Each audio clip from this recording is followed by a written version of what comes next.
Selamat pagi. Salam. Luar biasa, sudah puasa masih semangat. Nah saudara, saya itu kadang-kadang bingung saudara. Tiap hari dihadapkan pilihan saudara. Tiap hari kita dihadapkan pilihan. Seperti khotbah saya beberapa minggu yang lalu, ya tolong di slide pertama bisa ditayangkan. Oke. Masih kosong saudara ya, masih kosong ini biasanya kita datang kepada di hadapan Tuhan dengan hati yang kosong yang mau diubahkan oleh Tuhan ya. Dan saya percaya setiap hari kita dihadapkan dua pilihan, bukan hanya di dalam gereja, tapi di dalam pengikutan kita kepada Tuhan. Kita ada dua pilihan, kita milih bersama-sama dengan orang-orang banyak atau kita milih sendiri mengikuti jalan Tuhan. Ya, saya percaya saudara masih ingat 3 minggu yang lalu kalau nggak salah ya, kita dipilih oleh Tuhan untuk pertama untuk dijadikan anaknya. Nah saudara, saya percaya kita harus milih pintu yang sesak, ya, jalan yang sempit. Nggak banyak orang ke situ. Firman Tuhan katakan nggak banyak, saudara. Jadi makanya kalau ada kita di gereja, kita ambil keputusan. Kita mau ikut crowd, apa kita ikut sendiri di dalam Tuhan. Ya. Dan saya percaya hanya anak yang bisa melakukan kehendak bapaknya dengan tulus. Ya, hanya anak yang bisa melakukan kehendak bapaknya dengan tulus, walaupun gerundel saudara ya, anak-anak kita kan selalu disuruh gerundel, tapi dia lakukan juga ya. Tapi saudara, di dalam kehidupan kekristenan banyak yang merasa jadi anak, nggak pernah nurut apa kata papahnya saudara. Ya, jadi anak siapa kita ini? Jadi nggak tahu saudara ya. Dan saya percaya itulah ajakan yang Tuhan lakukan. Pertama, kita harus jadi anak. Kita harus menghidupi hidup kita sebagai seorang anak. Ya, karena kita tahu hanya Bapa yang mengasihi anaknya. Ya, bapak-bapak nggak mungkin ngasih anak tetangga kan, selalu mengasihi anaknya sendiri. Ya, kalau kita menjadi anak Tuhan, anak Bapa surga mengasihi kita. Ya, kita diadopsi menjadi anak-anaknya. Ya, mari saudara, kita hari ini kita akan belajar dari firman Tuhan. Firman Tuhan katakan di Markus, dikatakan waktu Tuhan milih muridnya, mari ikutlah aku. Ya, satu keputusan saudara. Ya, satu keputusan yang harus kita ambil. Kita mau ikut Yesus apa mau ikut orang banyak? Mari ikutlah aku. Untuk ikut itu perlu keputusan saudara. Ya, kita bisa ikut tapi sebagian nggak ngikut terus saudara. Di tengah jalan bisa minggir saudara. Tapi kita harus ikut. Ambil keputusan.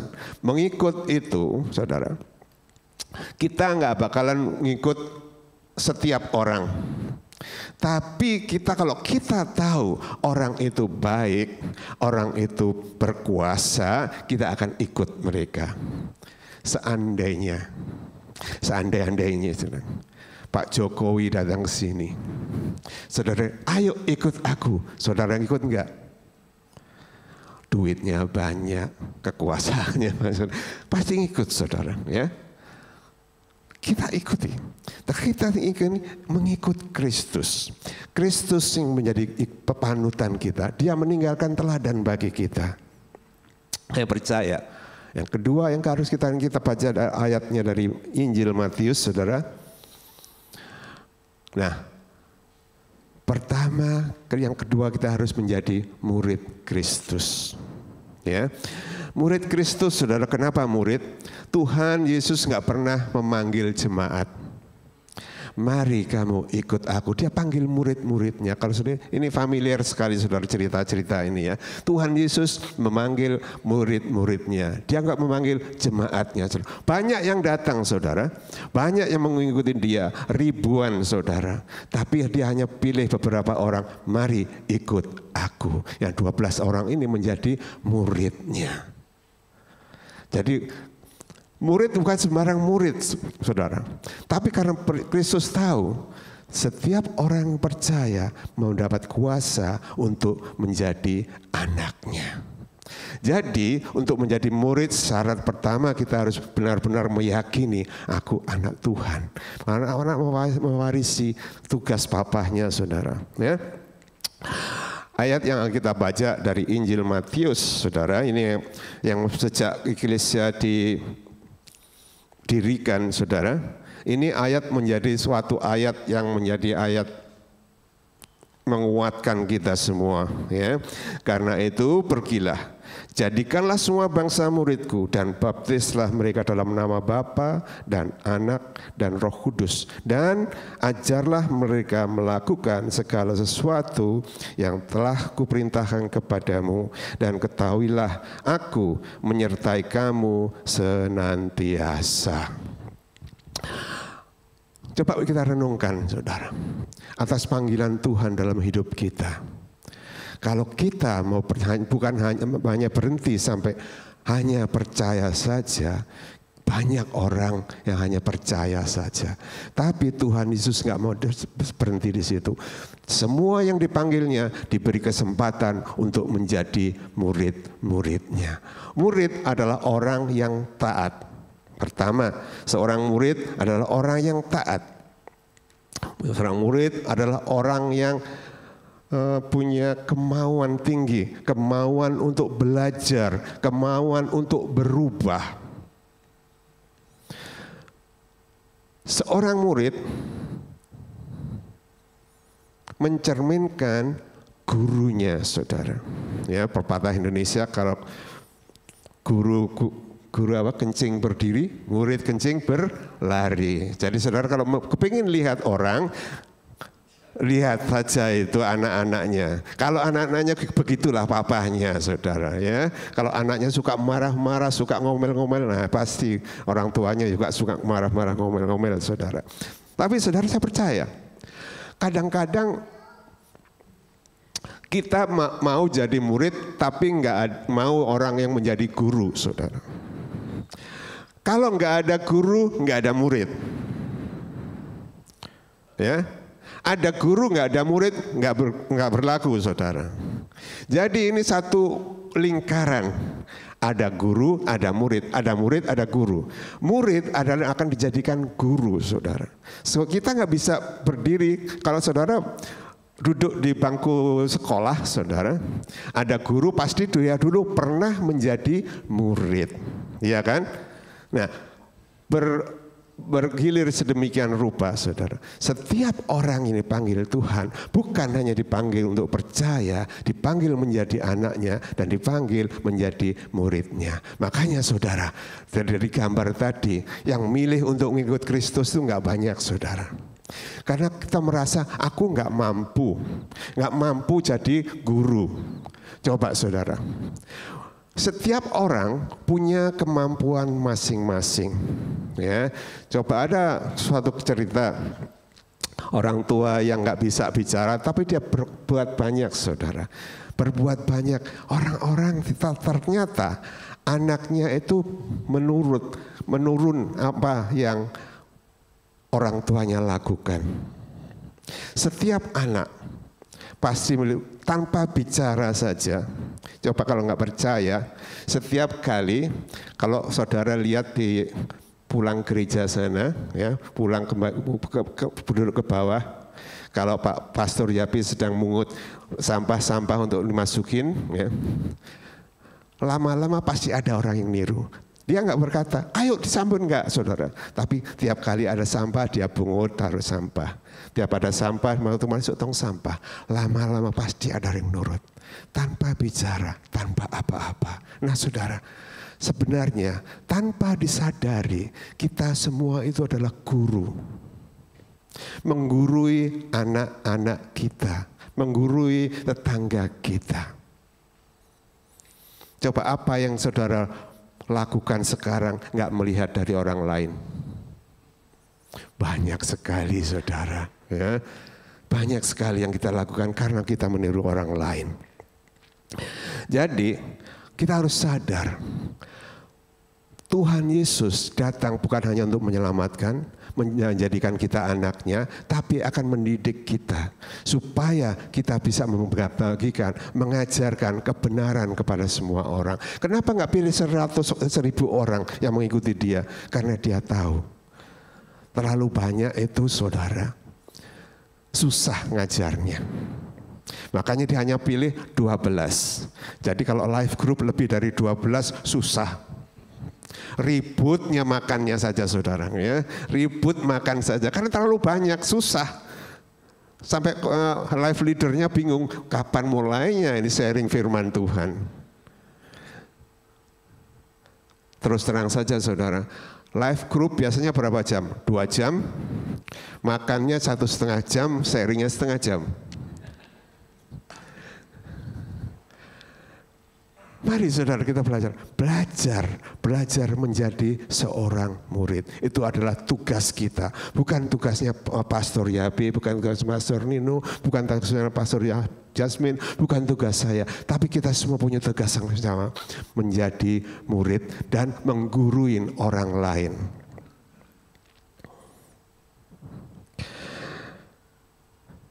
Dan saya percaya, untuk bersama-sama dengan Kristus, Tuhan selalu mengajak murid-muridnya. Dia nggak mengajak semua orang banyak, mereka ngikut nggak apa-apa, nggak peduli. Tapi yang penting murid-muridnya bersama Yesus. Jadi kalau kita mau hidup bersama Tuhan Yesus, di dalam langkah Tuhan Yesus Kristus, di langkah jalan yang sempit itu, saat mau nggak mau kita harus jadi murid. Kalau boleh saya katakan, hanya murid yang bisa mencapai rumah Bapa. Kenapa? Karena murid ini bukan murid biasa. Karena murid ini adalah anak yang dimuridkan. Sebelum dimuridkan sudah menjadi anak, kita semua adalah anak Tuhan. Jadi kita harus menjadi murid supaya kita bisa mengikuti jejak Tuhan Yesus Kristus. Tuhan Yesus mengajak murid-muridnya kemanapun dia pergi. Ngajak muridnya. Dia nggak ngajak orang banyak, tapi murid-muridnya. Saudara, mari kita lihat. Apa sih kriteria seorang murid? Pertama, seorang murid adalah orang yang mengutamakan gurunya, orang yang mengutamakan Kristus. Jikalau seorang datang kepadaku dan ia tidak membenci bapaknya, ibunya, istrinya, anak-anaknya, saudara-saudaranya, laki-laki atau perempuan, bahkan nyawanya sendiri, ia tidak dapat menjadi muridku. Jadi yang kata lain, kita harus mengutamakan dia. Pak, dulu kan kita nggak boleh membenci. Maksudnya saudara, mendahulukan dia lebih dari segalanya. Orang-orang di sebelah ini yang ditulis ini saudara, bagi istri, bapak ya, nggak ada istri tadi itu ya. Bapaknya, ibunya, istrinya, anak-anaknya. Saudara, contoh yang paling baik, paling mirip-mirip dengan ini adalah cerita siapa? Ayub saudara. Ayub punya keteguhan yang luar biasa. Teman-temannya, istrinya mengatakan sesuatu kepada dia supaya menjauhi, nggak mau percaya lagi. Nggak mau percaya lagi, tapi Ayub tetap teguh. Karena dia orang yang benar-benar percaya, taat kepada Tuhan. Tetap mau di dalam perjalanan kepada Tuhan. Berjalan bersama Tuhan. Karena yakin, pada akhir kitab Ayub yang dipulihkan siapa? Ayub sendiri saudara. Jadi kalau saudara ingin hidup saudara dipulihkan, ikuti jejak Ayub, karena Ayub memilih yang terbaik. Pikirnya saudara. Satu hari saya mau baca tentang jatuhnya Adam dan Hawa dalam dosa. Kita pikir ya, wow, kenapa ya kok bisa terjadi? Padahal Saat itu dia belum berdosa. Padahal waktu itu dia bersama-sama dengan Tuhan. Pada waktu itu dia ada di tempat yang ada bersama-sama dengan Tuhan. Mereka selalu berbicara dengan Tuhan. Saudara, hari-hari ini banyak sekali gangguan yang kita terima dalam kehidupan kita. Tanpa kita sadari, kalau Adam dan Hawa saja masih dalam hadirat Tuhan bisa jatuh dalam hidupnya, apalagi kita yang gak pernah ada di dalam hadirat Tuhan. Datang ke bergereja belum bisa mengatakan kita ada di hadirat Tuhan. Kita duduk di sini tidak bisa kita pastikan kita ada di hadirat Tuhan. Gangguan terlalu banyak yang membuat kita nggak fokus kepada mengikut Kristus, nggak fokus mengutamakan Kristus. Banyak hal, saudara, banyak hal yang kita tidak fokus kepada Kristus. Kenapa? Karena sekeliling kita. Jadi kita harus ambil putusan secara pribadi. Aku mau mengutamakan Kristus dalam hidupku. Saudara, banyak sekali keputusan-keputusan kita karena untuk demi keluarga, demi saudara, demi teman-teman, semuanya banyak sekali hal yang kita lakukan yang salah. Walaupun toh itu menyimpang dari kebenaran firman Tuhan, tapi seringkali kita mengambil keputusan, mengambil langkah karena sekitar kita. Jadi saudara, hari ini ambil keputusan, Tuhan, aku mau berjalan bersama Kristus. Aku mau mengikuti Engkau di pintu yang sesak dan jalan yang sempit itu.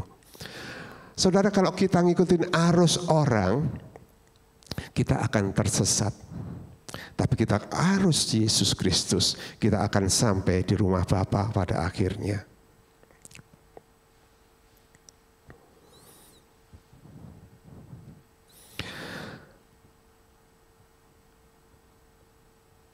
Keputusan harus kita ambil, saudara. Seringkali kita banyak belajar mendengarkan khotbah di minggu, dengerin khotbah di gereja, hari lainnya dengerin khotbah di YouTube, ditumpuk semua itu, tapi tidak pernah satu kali pun kita mengambil keputusan yang konkret untuk mengikuti apa yang kita dengarkan. Tuhan Yesus mengajarkan kepada kita di setiap langkah kehidupan kita. Apapun yang kita alami, Tuhan sedang mengajarkan kita. Apakah kita pilih jalan Kristus, apakah kita pilih jalan dunia, saudara. Jadi kalau kita harus mengambil keputusan kerelaan untuk mengikut Kristus. Saudara, saya percaya kita semua diberikan kemampuan yang sama oleh Tuhan untuk mengikut Kristus. Kalau enggak mungkin kita ada di tempat ini. Cuma jarang sekali yang mengambil langkah ke depan, satu langkah lagi untuk mengikut Kristus. Seringkali kita hanya, aku cukup sampai di sini saja. Aku mau duduk manis-manis jadi jemaat saja. Saudara, jemaat nggak dipanggil oleh Tuhan. Tuhan memanggil murid dan memanggil kita sebagai anaknya. Jadi saya harap ya, saya nggak bisa memaksakan saudara, keputusan saudara mau mengikut Kristus ada dalam hidup saudara. Karena saudara, pada akhirnya, pada akhir hidup kita, hanya kita yang menentukannya. Kita nggak bisa pakai sistem Hawa lagi itu, Adam lagi itu, wanita itu yang membuat saya berdosa. Nggak ada, saudara. Kita masing-masing mempertanggungjawabkan hidup kita. Mau hidup di dalam kekekalan atau mau hidup tidak kekekal.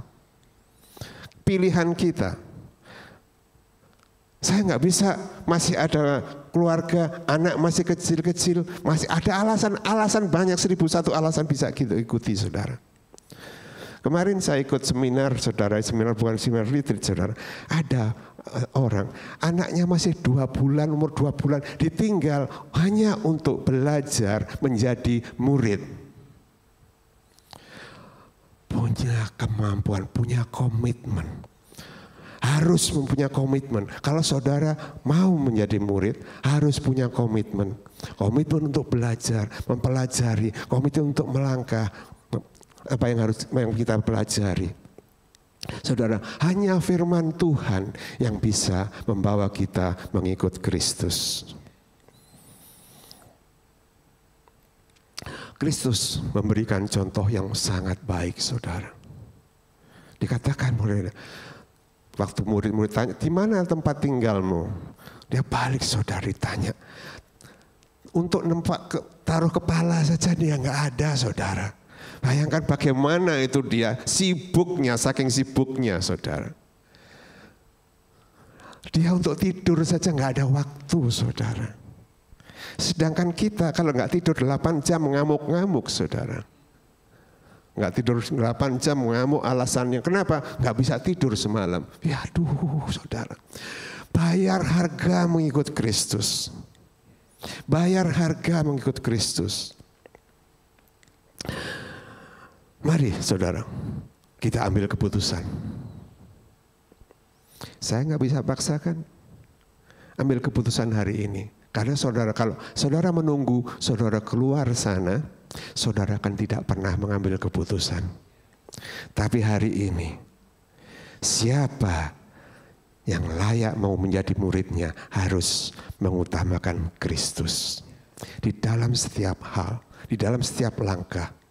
Di dalam setiap nafas kita, Kristus yang menjadi utama. Kristus, Kristus, dan Kristus. Pejamkan mata saudara, ambil keputusan kepada saudara, berkata-kata sendiri kepada Tuhan.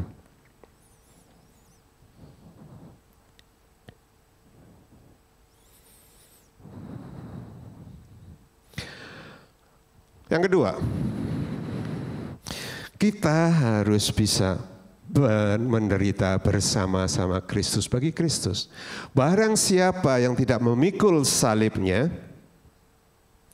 dan mengikut aku, ia tidak dapat menjadi muridku. Seringkali kita sibuk dengan salib kita sendiri-sendiri, saudara. Aduh, gak bisa ini, menjadi halangan, saudara. Menjadi halangan dalam kehidupan kita. Tapi yang kedua yang kita lupakan, mengikul salibnya dan mengikut. Komitmen lagi. Ketaatan lagi. Komitmen dan ketaatan adalah kunci dalam kita untuk menjadi murid Kristus. Rela untuk dibentuk Tuhan dalam kehidupan kita hari tiap hari. Saudara, apapun yang kita hadapi saat ini, Tuhan sedang mengajarkan kita bagaimana hidup bersama Kristus. Sakit penyakit, apapun juga, saudara. Saya bersyukur, saudara. Saya menderita banyak sakit penyakit, saudara. Saya bersyukur kepada Tuhan. Karena dengan adanya penyakit itu, saudara, saya berkata, Tuhan terima kasih. Kau berikan aku kekuatan, kau berikan pengajaran bagaimana aku harus taat kepada Engkau. Bagaimana aku harus mengutamakan Engkau lebih dari segalanya. Saudara, kalau minggu-minggu yang lalu saya ke rumah sakit bisa 3-4 kali, saudara. Tes ini, tes itu, saudara. Saya pikir, kalau dipikir, aduh, ngapain ya hidup-hidup begini. Lebih banyak waktunya di rumah sakit daripada di rumah, saudara. Ibu ditinggal.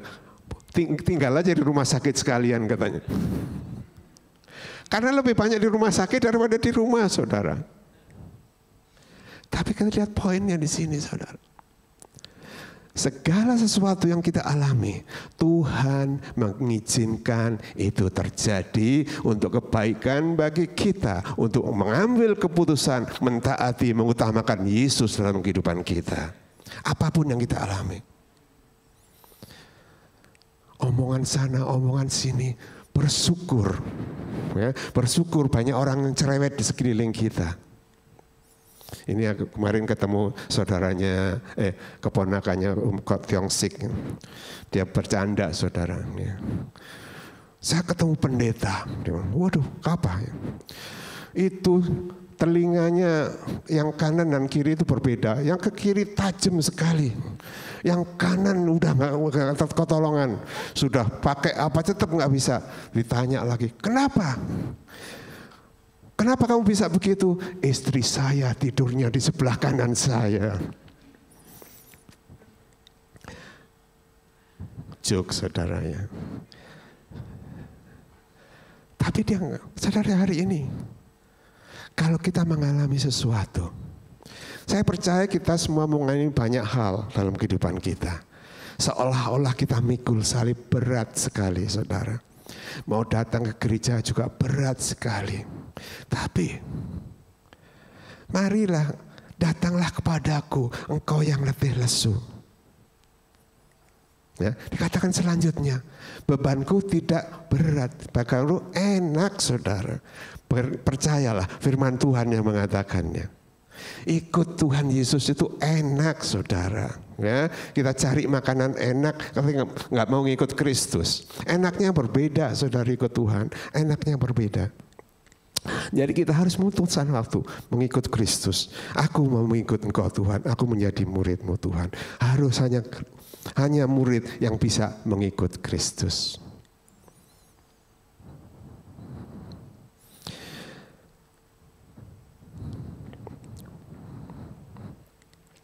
Adanya satu ayat di dalam Yohanes 12 ayat 20 enggak ada di situ saudara. Barang siapa melayani aku, ia harus mengikut aku, dan di mana aku berada, di situ pun pelayanku akan berada. Saudara, saya percaya di gereja ini banyak orang-orang yang sudah ambil bagian di dalam pelayanan. Ya, ambil bagian di dalam pelayanan. Tetapi saudara, kita harus sadar. Mungkin kita sadar kita melayani Tuhan apa melayani gereja, saudara. Kalau kita melayani gereja hanya terbatas gitu saja. Tapi kalau kita melayani Tuhan, kita mengikuti apa yang Tuhan mau dalam kehidupan kita. Melayani Tuhan kita, Raja di atas segala raja, kita ikuti caranya. Apapun yang kita ngerti, saudara, banyak hal-hal, terutama saudara, kalau hari ini, tiap hari ada saudara kesempatan, ada renungan dari Pastor Yapi, ambil renungkan apa yang Tuhan sedang rubahkan dalam hati saya dengan renungan ini. Jangan hanya dibaca asal baca saudara, ambil keputusan setiap hari. Apapun yang kita baca, apapun yang kita renungkan, ambil keputusan, ini yang akan saya lakukan. Yang ketiga,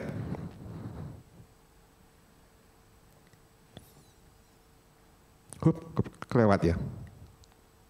Menderita bagi Kristus. Yang ketiga, ciri kriteria seorang murid ialah orang-orang yang melekat hidupnya pada Kristus. Demikian pula lah tiap-tiap orang di antara kamu yang tidak melepaskan dirinya dari segala miliknya tidak dapat menjadi muridku. Ini ada cerita klasik di dalam Alkitab, saudara, anak muda yang kaya, saudara, ya, sudah melakukan semuanya, tetapi ketika disuruh menjual hartanya, dia lari daripada nggak mau ngikut lagi. Saudara, banyak hal-hal dalam kehidupan kita, banyak harta-harta yang kita miliki, saudara. Banyak sesuatu yang bisa membuat kita memorable dalam kehidupan kita. Pada akhirnya, saudara, saya ini mungkin karena umur ya, saya selalu merenung, saudara. Saya suka merenung, kalau saya nggak ada lagi. Kalau saya nggak ada lagi. Saya lihat, mungkin satu gereja akan menangis, mungkin. Paling-paling 10 menit. Yang hanya tahu, halo om, 2 menit. Yang tahu, oh itu Om Gideon. Paling 30 detik, syukur-syukur kalau meneteskan air mata. Anak, istri, paling-paling 7 hari. Sebulan. Cucu, nggak mungkin saudara. Nggak ada, sudah lupa. Bawa ke tempat penguburan. Wah, acaranya luar biasa, funeral. Wah, saudara, pulang setahun kemudian mungkin hanya istri yang datang ke penguburan, orang lain nggak ada.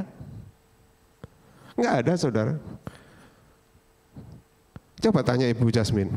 Hanya Bu Jasmine sendiri yang datang ke penguburan Pak John. Orang lain nggak ada. Mungkin anak cucu bisa sekali-sekali. Nggak ada lagi. Terus apa yang kita pegang sampai hari ini? Baju mungkin hanya cuma satu. Ini saya mikir-mikir saudara. Iya ya. Mungkin satu. Celana mungkin juga nggak juga dipakai, kita nggak tahu, kan ditutup saudara sampai di sini. Kan ditutup sampai di sini.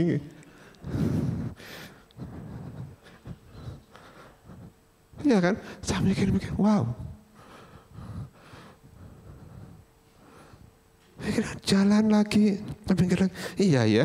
Jadi sambil ke rumah sakit itu saya mikir-mikir saudara. Di rumah sakit mikir-mikir, kalau saya pulang ke rumah sakit nggak pulang lagi, siapa yang menjemput saya? Nggak ada saudara. Mungkin orang di jalanan lihat HP-nya di call salah satunya saudara. Hidup kita ini rentan saudara, nggak ada yang kita bisa bawa saudara sampai mati. Keluarga aja nggak bisa kita bawa, apalagi harta saudara. iPad nggak dibawa. Seandainya saya bisa bawa saudara ya, saya bawa HP saya saudara. Di dalam waktu sudah malam-malam saudara terima. Oh, ada pesan dari Om Gideon. Jadi saudara, HP nggak dibawa. Makanya sekarang selama masih ada di sini, jangan lepaskan HP saudara.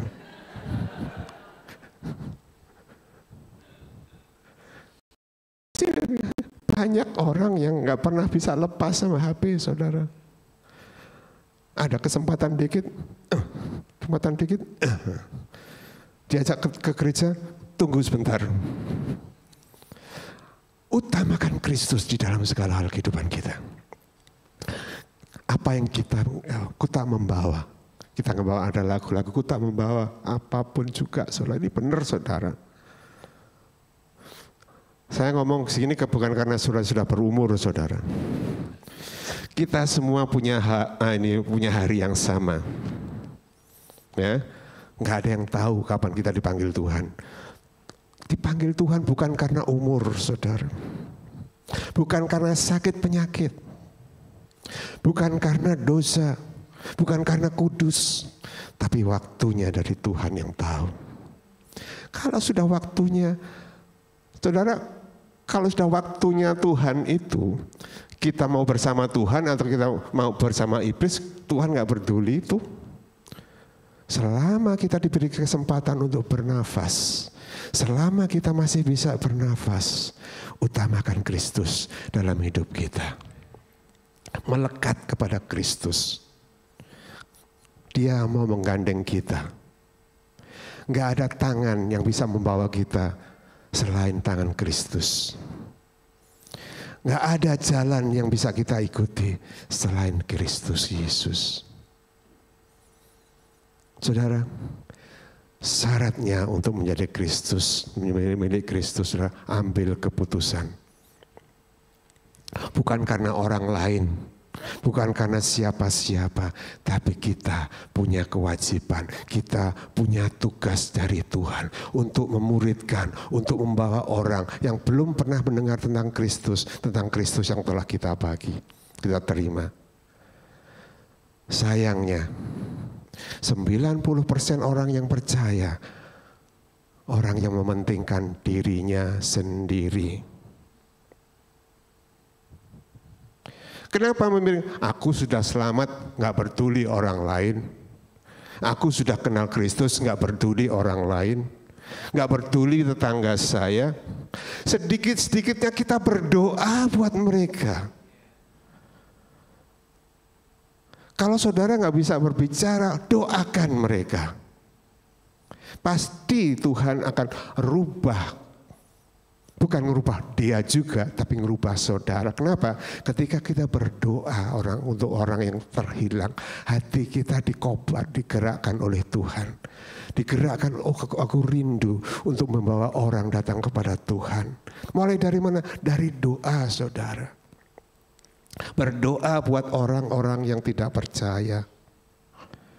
Kalau dia nggak bertobat nggak apa-apa, tapi kita berubah hati kita, bukan orang-orang yang selfish sendiri, orang-orang yang mementingkan diri sendiri. Karena kita punya tugas, saudara. Saya nggak bisa, orang-orang lain nggak, kenapa saya? Saudara mau ngikutin arus orang banyak atau arus orang yang mau mengikut Kristus? Cuma ada satu pilihan. Saudara mau ikut orang-orang atau mau ikut Kristus? Itu saja pilihannya dalam hidup kita. Makanya saudara, kalau hari ini saudara digerakkan oleh Tuhan, ambil keputusan. Ambil keputusan untuk mengikut Kristus, melekat hidup kita dalam Kristus. Nah, ini ayat terakhir, saudara.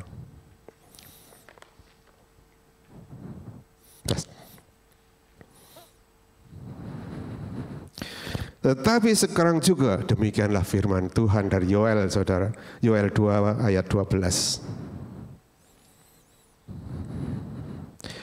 Sekarang juga, bukan besok, hari ini, sekarang, saat ini, detik ini. Sekarang juga demikianlah firman Tuhan. Berbaliklah kepadaku dengan segenap hatimu, dengan berpuasa dan menangis dan dengan mengaduh. Jadi salah satu tujuan puasa kita, saudara, untuk berbalik. Puasa memampukan kita berbalik kepada Tuhan. Puasa memampukan kita untuk balik kepada jalannya Tuhan. Kenapa, saudara? Di saat kita lapar, kita melihat, wow, Tuhan Yesus berpuasa buat kita. Sebelum pelayanannya 40 hari. Sedangkan kita puasa 21 hari aja sudah kayak gigi ompong. Hari ini puasa, besok enggak. Hari ini puasa, besok enggak. 5 hari enggak puasa, nanti terakhirnya puasa lagi. Saudara. Mari saudara ambil komitmen. Firman Tuhan hari ini. Sekarang juga. Demikianlah firman Tuhan. Ini di keadaan di Yoel waktu itu sama seperti keadaan dunia saat ini, saudara. Sudah bobrok. Di mana ada kebobrokan, Tuhan akan mengatakan, ayo balik kepada Tuhan, berbalik kepada Tuhan, supaya dipulihkan. Pemulihan terjadi ketika berdoa dan berpuasa terjadi.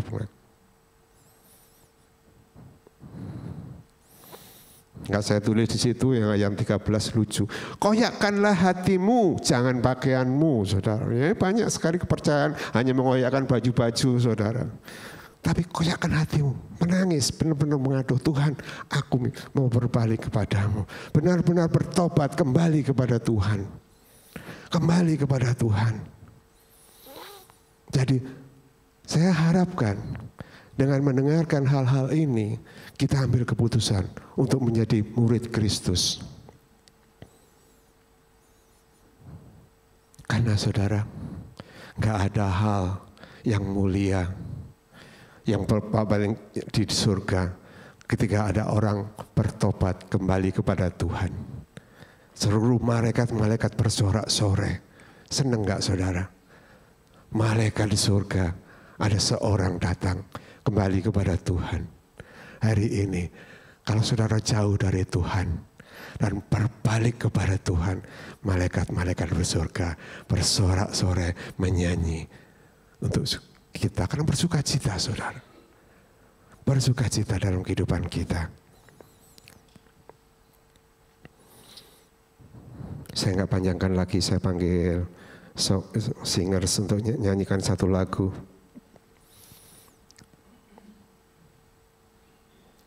Musician bisa maju depan. Renungkan kata-kata di lagu ini, sungguh luar biasa. Saudara, saya diberkati dengan lagu ini. Mungkin ini agak baru ya, bukan agak baru, memang baru saudara ya. Banyak orang yang nggak tahu, tapi kita belajar. Liriknya bagus sekali, saudara. Liriknya itu menyentuh perjalanan hidup kita, saudara.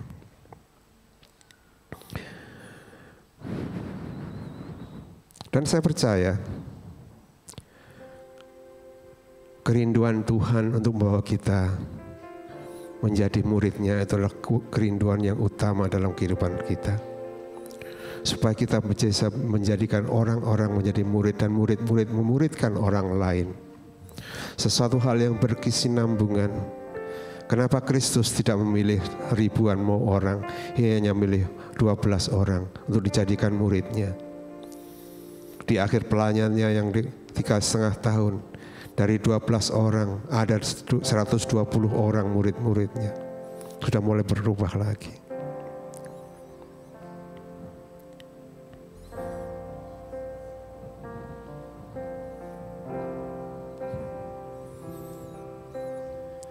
Di saat ku tak mengerti. Saudara-saudara boleh berdiri untuk meresponi kebenaran firman. Yang sedang ku alami kini, ku percaya Kaulah Tuhan yang tahu apa yang sedang Kau lakukan. Ku tahu Kau sedang mengajarku lewat segala sesuatu, agar ku semakin serupa gambaran-Mu. Berikan ku hati sebagai murid-Mu yang mendapat hikmat-Mu, agar ku selalu tinggal di dalam kemuliaan-Mu.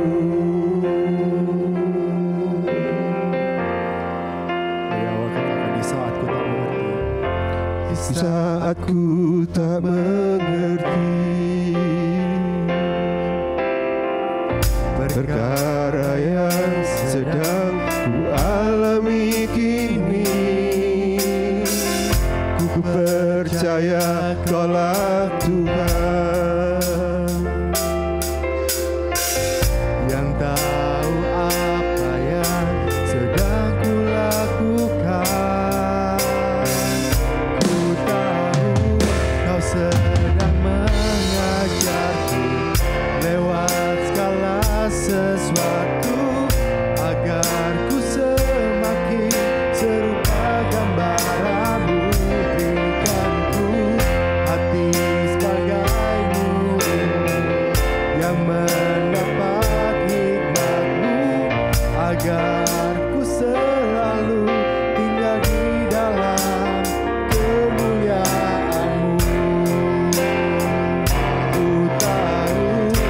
Sedang mengajarku lewat segala sesuatu, agar